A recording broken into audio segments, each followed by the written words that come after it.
Clint Eastwood was driving along the dusty road of a rural county in Alabama when he saw something that stopped him in his tracks. It was not the sight of a beautiful landscape, but quite the opposite. A small roadside restaurant with a sign on the door that, despite the light of the sunset, could be read with obscene clarity. Colored only. His car, a rented Chevy Impala, let out a soft screech over the gravel on the roadside. Eastwood, having just turned 44 and carrying the worldwide fame of the man with no name and Inspector Harry Callahan, still hot after the success of Dirty Harry in 1971, turned off the engine. In the passenger seat, his lifelong friend and collaborator, cinematographer Bruce Surtees, let out a deep sigh. "Clint, don't do it," he said, his voice filled with genuine concern. "This isn't San Francisco. This isn't Hollywood. The rules are different here, and I'm telling you that as someone who has filmed in worse places." But Clint Eastwood had already made a decision. His gaze, the same one that froze the blood of gunmen and criminals on screen, fixed on the sign with unsettling intensity. "Let's eat here," he declared in the deep, calm voice that millions of people would recognize anywhere in the world. It was the autumn of 1974, and Clint Eastwood, one of the biggest and most profitable movie stars on the planet, was about to cross a threshold that would change not only his afternoon, but the course of several lives. The year was 1974, but in that deep corner of Alabama, time seemed to have been stuck in an earlier decade. The Civil Rights Act had been in force for 10 years, but in many hearts and on many signs like that one, the war had never really ended. Eastwood and Surtees were returning from a private visit to a horse ranch in Kentucky and were heading to New Orleans, where Clint had business commitments. They had decided to take the back roads, to get away from the bustle, something Eastwood had always liked. The restaurant, called Franklin's Corner, looked like something out of a period film that nobody wanted to remake. It was a modest wooden building with peeling white paint worn by the sun and a porch with 2 empty rocking chairs that creaked in the wind. The sign, written by hand with worn black paint, was the most eloquent declaration of principle. Bruce Surtees tried once again to dissuade him. "Think about the headlines, Clint. Hollywood star causing trouble in Alabama. It's not good publicity, and it could be dangerous. I have the camera, but it's not a scene I want to film." Eastwood, however, had already opened the car door. "Sometimes, Bruce, publicity doesn't matter. Sometimes only what's right matters," he replied, discreetly adjusting his denim jacket. He wasn't wearing his famous poncho or Harry's trench coat, but his presence was just as imposing. As he approached the door, he could see through the glass the dimly lit interior. He saw silhouettes, all of them African-American men, and several looks that turned toward the door with immediate curiosity. There was not a single white face inside the establishment. Eastwood took a breath, not out of nervousness, but with the calm determination of a man about to step onto an unknown stage. His hand, the same one that held revolvers with lethal precision in the movies, pushed the wooden door. The sound of a rusty bell cut through the heavy air inside. All the conversations stopped at once. Inside Franklin's Corner, there were about a dozen men sitting on bar stools and at formica tables. All of them were African-American customers, workers in overalls stained with grease and dirt, who had found in that place one of the few refuges where they could eat in peace, far from the looks and the unwritten laws of the nearby town. Their expressions, upon seeing 2 white men cross the threshold, shifted from surprise to distrust and, in some cases, immediate and well-founded fear. Were they police officers? Agitators? Were they there to cause trouble? Behind the bar, a strongly built man with premature gray hair at the temples set down the glass he had been wiping. His name was Elijah Franklin, and the restaurant bore the name of his grandfather. Elijah, about 50 years old, had inherited not only the business, but also a family promise to keep the place as a safe space for the black community in a county where such spaces could be counted on the fingers of one hand. His eyes met Eastwood's, and for a moment he didn't recognize him. He only saw the intrusion, the potential threat. "Gentlemen," Elijah said in a deep voice that did not hide his tension, "I think you've come to the wrong place. This establishment is for colored customers." Clint Eastwood stopped halfway between the door and the bar. He showed no anger or defiance. He slowly nodded, as if accepting the information. "I know," he replied, his calm voice contrasting with the electric silence in the room. "We saw the sign, and that's exactly why we came in." A murmur ran through the room. Bruce Surtees remained near the door, feeling the weight of the stairs. Elijah Franklin tightened the cloth in his hand. "I'm not looking for trouble, sir, but these are the rules of the house. My father and my grandfather kept this place this way, and I'm going to do the same. It's a matter of respect and safety." Eastwood took a couple of steps closer, enough to speak without raising his voice, but also enough for everyone to hear him. "I understand," Clint said. "I understand respect, and I understand safety." He paused, letting his words settle. "My name is Clint Eastwood." The effect was immediate. A slow recognition, then astonishment, spread across the faces of those present. Elijah narrowed his eyes, studying the angular features, the square jaw, the familiar height. "You're the one from the movies," said a young man from a table in the back, almost in a whisper. "Yes," Eastwood nodded. "I make movies, and in many of them I play a man who stands up to people who think they can impose their rules on others just because they have a gun or a little power." He looked directly at Elijah. "But I didn't bring a gun today, and I don't believe power lies in telling a man where he can or cannot sit down to eat." Elijah crossed his arms. "It's easy to say that from where you stand, Mr. Eastwood. You can go to any restaurant in this country. We can't. This place is what we have. Why do you want to take it away from us? To feel good about yourself? To tell a good story in an interview?" The question was harsh and fair, filled with the bitterness of generations. Clint Eastwood did not flinch. Instead, he did something unexpected. He nodded toward an empty stool at the bar near Elijah. "May I?" he asked, not as a demand, but as a genuine request. Elijah, disconcerted, nodded almost out of inertia. Eastwood sat down.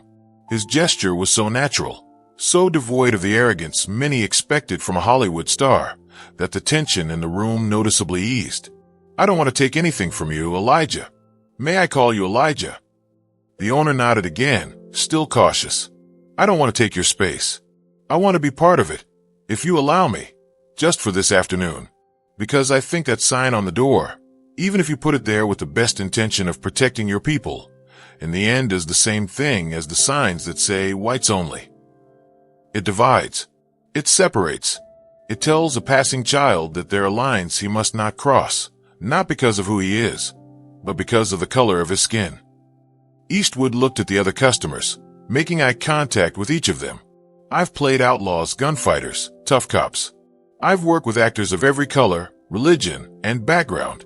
My best friend in the Army when I served at Fort Ord was a kid from Alabama, black as jet, named James Boomer Johnson. He saved me from making mistakes more times than I can count. We ate together, we laughed together, and when I came back to civilian life and started in the film business, I realized something. The only differences that truly matter are here," he said, touching his chest. "And here," pointing to his head. "Not here," he concluded, brushing the back of his suntanned hand. Elijah Franklin had lowered his arms. His expression was no longer hostile, but one of deep confusion and curiosity. "So what do you want then? An autograph? A picture for the local paper with the black folks of the town?" "I want a hamburger," Eastwood said with a half-smile. "And I want to pay for the meal of everyone who's here." The statement was met with complete silence. Then an older man with deeply lined wrinkles across his face spoke from his seat. "We don't need your charity, Mr. Eastwood. We can pay for our own food." Clint nodded again. "I know. It's not charity. It's a gesture. It's my way of saying thank you." "Thank you? For what?" Elijah asked, sincerely puzzled. "For letting me come in," Eastwood replied. "For listening to me, and for reminding me of something that sometimes, in the world I move in, I can forget. That dignity is the most valuable thing a man has, and sometimes it has to be defended at all costs, even by putting up a sign that deep down hurts to have to display." He paused, searching for the right words. "Look, Elijah, you have this place. I have film studios and production companies, but the principle is the same. You create a space, And that space sends a message. The message from your grandfather and your father was, "Here you are safe." It's a beautiful and necessary message. But what if the message could also be, "Also here, and everyone is welcome"? Not so that white people come to take your space, but so they can see how things are done right, so they can see the respect that exists here, so they can learn.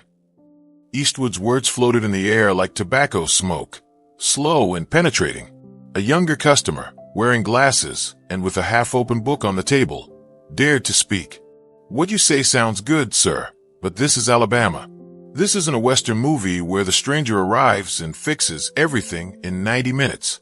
Here things change very slowly, if they change at all. And sometimes trying to change them too quickly brings trouble." "You're right," Eastwood admitted. "I'm not here to change Alabama. I'm here today in this restaurant. And the biggest change sometimes begins with the smallest action. I'm not talking about tearing down the sign by force. I'm talking about the possibility that one day a white or black child might pass by here and not see that sign. Maybe he'll just see a restaurant, a place where people eat. And if he walks in, he'll see men of different colors talking, laughing, sharing. That child will grow up with a different idea than the one you or I had." Elijah had been listening, now leaning against the bar with the cloth forgotten on the counter. He rubbed his chin thoughtfully. "My grandfather," he began in a lower voice, "put up the first sign after some white men came to beat him for serving black customers back in the 1930s. He put it there to protect us, so they would know this was our place.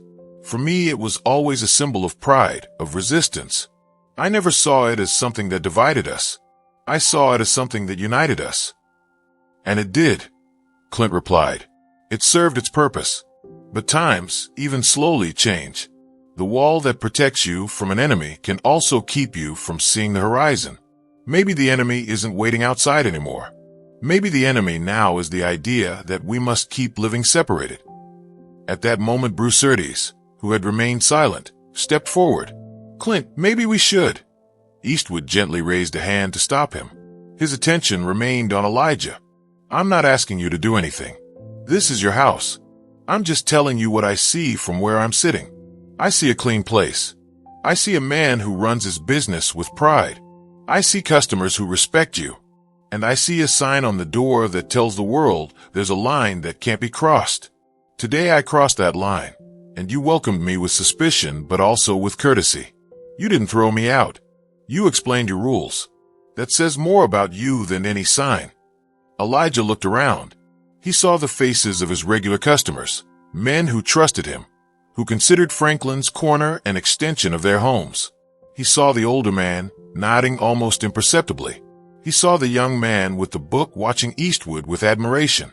He took a deep breath, a rough sound heavy with history. Without saying a word, he slowly walked out from behind the bar. The creaking of the wooden floorboards beneath his feet was the only sound. But he didn't walk to the door. Instead, he went to a small display case near the register. Inside, among black and white photographs and a few bowling trophies, was an old framed picture of his grandfather Franklin standing in front of the restaurant. Elijah looked at it for a long moment. Then he turned toward Eastwood. "My grandfather was a man of principles, hard as a rock," he said. "But he also used to say that if a principle makes your people suffer without need, maybe it's a principle that should be reconsidered." Then he walked to the door. Everyone in the room held their breath. Elijah Franklin stopped in front of the sign, "Colored only." He reached out and, with a firm but calm motion, lifted the sign off its nail. He held it in front of him as if it weighed far more than the wood and paint it was made from. Instead of breaking it or throwing it away, he hung it back on the nail, this time upside down, so that only the blank back side faced outward. He turned to face the room, his eyes shining with intense emotion. "This doesn't mean I'm changing the house policy overnight," he said, his voice slightly trembling. "But it means that today I listened to a man, and what he said makes sense. The sign is still there just in case, if the situation ever requires it, but it won't be the first thing people see anymore." One person clapped, then another, and suddenly the entire room burst into warm, resonant applause. Customers stood up, smiling and nodding. The older man walked over to Elijah and placed a hand on his shoulder. "Your grandfather would be proud, son, not because you took down the sign, but because you thought for yourself." Clint Eastwood stood as well, approached Elijah, and extended his hand. Elijah shook it, and the handshake became a brief but firm gesture of mutual respect. "About that hamburger," Eastwood said. "I'm suddenly starving." Elijah smiled, a wide, genuine smile that lit up his entire face. "We're going to make the best hamburger Alabama has ever seen," he announced, tying on his apron with renewed energy. The afternoon that followed was something magical. Clint Eastwood and Bruce Surtees didn't just eat. They shared tables with several of the customers. They talked about movies, sports, life in the countryside, and the problems of the town. Eastwood listened more than he spoke, genuinely interested in the stories of the men around him. Eventually, someone went to his car to get a camera, and Eastwood kindly posed for photos with anyone who wanted one, including a few behind the bar. The news spread through the county like wildfire. Before nightfall, a couple of curious white locals timidly peeked through the door, drawn by rumors that a movie star was there. Remembering Eastwood's words, Elijah welcomed them with the same courtesy he showed everyone, though his nervousness was obvious. They ordered coffee, sat at a table, and watched the unusual scene with disbelief.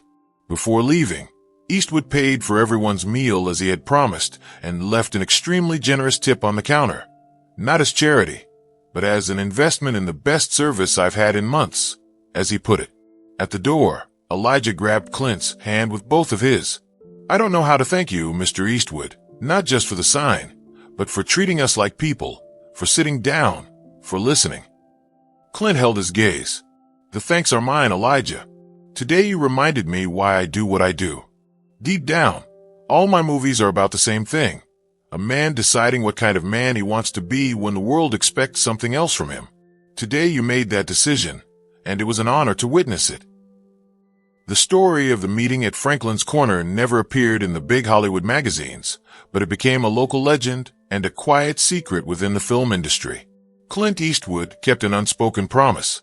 Whenever his travels or film shoots brought him near Alabama, he would make a detour to visit the restaurant. And every time he returned, he found slow but steady changes. In 1976, Elijah hired his first white employee, a young college student who needed a part-time job. In 1978, the sign, which had hung upside down for years, disappeared from the door entirely, replaced with a simple neon sign that read "Open." By the late 1970s, Franklin's Corner had become known throughout the county, ironically, as a place of quiet integration. It wasn't an activist center, just a good restaurant where, if you arrived early enough, you might see white farmers and black mechanics having breakfast at the same bar, reading the same newspaper. Elijah Franklin became a respected figure, a quiet bridge between communities. In 1985, he wrote a letter to Clint Eastwood and attached a photograph of his grandson, sitting on the same stool where Eastwood had sat years earlier. In the letter, he explained that he had told his grandson the story of the sign, and the boy had asked, "Grandpa, why would anyone put up such a silly sign?" Elijah wrote that the question was the greatest reward of his life, and that he owed it to him. "You didn't come to teach us a lesson," he wrote. "You came to share a table, and that changed everything." When Elijah Franklin passed away in 1999, his family found among his most treasured possessions the photograph with Eastwood and a worn restaurant menu on which the actor had written, "For Elijah, who serves the best steak in life. With admiration, Clint." Today, the building that once housed Franklin's Corner still stands. It is no longer a restaurant, but a small community library and meeting center for the town. On the lobby wall, among portraits of local figures, hangs a framed photograph from that afternoon in 1974. It shows Clint Eastwood relaxed, with a half-eaten hamburger, talking with Elijah, who is smiling behind the bar. Next to the photograph is a plaque with a quote that, according to local tradition, Eastwood said to Elijah when he left that day. "Sometimes the most revolutionary act isn't kicking down a door. It's quietly sitting at someone's table." The story of Clint Eastwood and the colored-only restaurant is a testament to the power of simple human decency. It wasn't a grand speech or a calculated political gesture. It was the decision of a famous man to treat other men with the same dignity he expected for himself. It was the courage to listen, and the even greater courage to change one's mind. It showed that prejudice is not always defeated with loud confrontation, but often with a calm conversation, with the courage to enter an unexpected space and build a bridge from there. Eastwood, the on-screen icon of rough justice, showed in real life that the most lasting justice is built with respect, empathy, and the willingness to see beyond labels. The life of Elijah Franklin and his community changed forever, not because of a punch, but because of a handshake, not because of a decree, but because of a shared hamburger. It is a reminder that every act of human connection is a script we can write for a less divided future. Subscribe if you liked it.